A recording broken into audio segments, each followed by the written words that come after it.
What's up, everyone? Welcome back to another review. This time I take a look at The Mummy, Tomb of the Dragon Emperor, the third and final installment into the original mainline Mummy franchise that was first started in 1999 with Stephen Summers. Now, this is the first movie to not feature Stephen Summers as either director nor writer. He returns more or less as a producer, and whatever hands-on role he had as a producer was very, very limited because I do not feel Tomb of the Dragon Empire. This movie does, to me, this movie does not feel like it belongs in the same universe of the two Stephen Summers movies. To me, this movie feels so disconnected from those two movies. Now, I give it credit for taking the story outside of Egypt and exploring other regions of the world. However, with that being said, I overall think the story of this movie is completely just boring and weak. The villain of this movie, played by Jet Li, the Chinese emperor. Listen, it's Jet Li. As a martial artist, he's a badass. As an actor, he's subpar. But in terms of this movie, the overall character of the Dragon Emperor is just so villain. It's just so cartoony.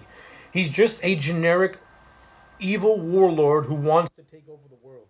He doesn't have the intrigue or mysticism as of Emotep, who actually had a more compelling and interesting character to himself. The Dragon Emperor, he's just an evil warlord who wants to conquer the world. That's it. There's nothing really to him, and this movie suffers from not having an engaging villain. I give Jet Li credit. In the scenes that he was in, he tries to give the Dragon Emperor some type of menace, but it's just backed by very, very weak characterization. He's just too stock and too generic. There's nothing about him that you can latch onto. And aside from that, most of the returning cast, with the exception of Rachel Wise, come back for this film. This move, Rachel Wise was recast by Maria Bello, who now takes over the role of as Evie. I don't mind Maria Bello as an actress, but I did not like her as Evie.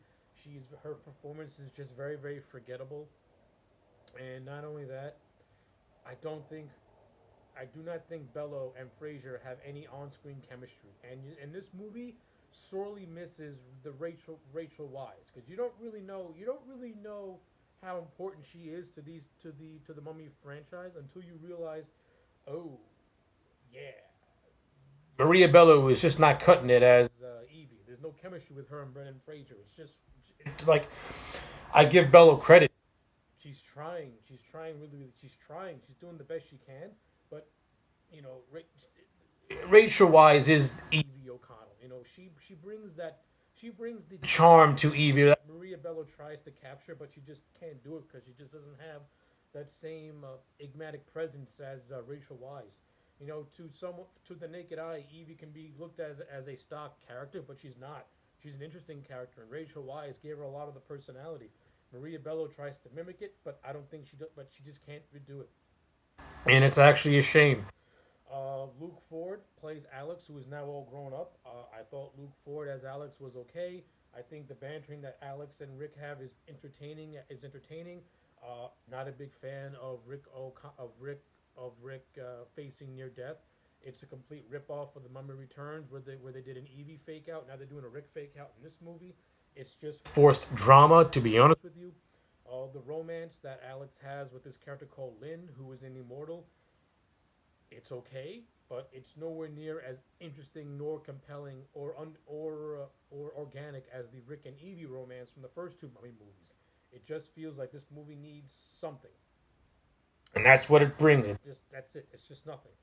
Uh, Jonathan Hanna returns as Jonathan, and I liked Jonathan Hanna in the first two Mummy movies, and in this one, the humor just doesn't does is not just the humor does not flow at all with me with this character. Like, I found him legitimately funny in the first two movies, but in this third movie, I just did what I did, his jokes didn't really land with me. It's a shame because I think Hannah is a very, very talented and is a very, very talented comedic actor, but this movie I just didn't find him funny at all.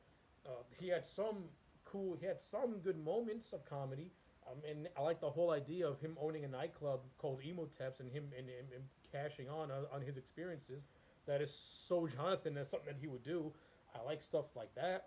I like some other things that happen with the character as well, but overall, nothing. Again, overall, it just his humor, the way this movie is written is just so it's just so stock and generic. It's like you can clearly tell that Stephen Summers, with the first two Mummy movies, he had a passion and a reverence for the material. But you can tell with this movie, it just feels like a okay. Let's just make a movie, slap on a recognizable name, and see how much money we can make. That's what Tomb of the Dragon Empire feels like. It feels like a cash grab. I mean, Rob Cohen as a director. I mean, I like Daylight, but I just his directing in this movie is just so flat and serviceable. There are certain scenes where he uses shaky cam and quick editing, and it just feels nauseating. Listen, Stephen Summers will not go down as one of the all time greatest directors of all time, but Stephen Summers knows how to direct a quality movie, and he knows how to direct action sequences. You watch the first two Mummy movies, the action sequences are really well directed. And this one, the action sequences, with the exception of maybe a few, are okay directed. The rest of them are just flat and generic. This movie does not feel like a Mummy movie. It feels like a war movie. And after you have that the high stakes awesomeness, the high stakesness of the Mummy Returns, you get something like this, and it's just like it fails in comparison. Again, I like the idea of taking the story outside of Egypt and bringing it to ancient China. You know, it creates more it creates more of a what's the one I'm looking for, like a anthology type thing where you can go to different parts of the world and encounter different mummies and different things. You know, that aspect is cool. I just think the execution was just bleh to me. It was just very bleh. And it's a shame because I liked the first two Mummy movies, and I wanted to like this movie when I first saw it in 2008. And the more I watch it in comparison to the first two, this movie just doesn't need to exist. Like it truly does not need to exist. I'm sorry. It pains me to give this movie the grade I'm going to give it, but I had no choice. I am going to give Tomb of the Dragon Emperor a 4 out of 10. It's not a horrible movie. It's serviceable, but it's downright forgettable. I mean, it does do some cool things with the characters by expanding just on the family dynamics. I thought that stuff was pretty good.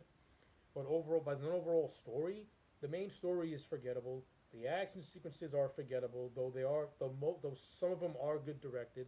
I mean, the Shanghai chase is actually pretty entertaining. I'm not gonna lie, but the villain's forgettable. The story's forgettable. The aesthetic of ancient China is cool, but I don't think it was utilized to its greatest potential. And yeah, that's pretty much it.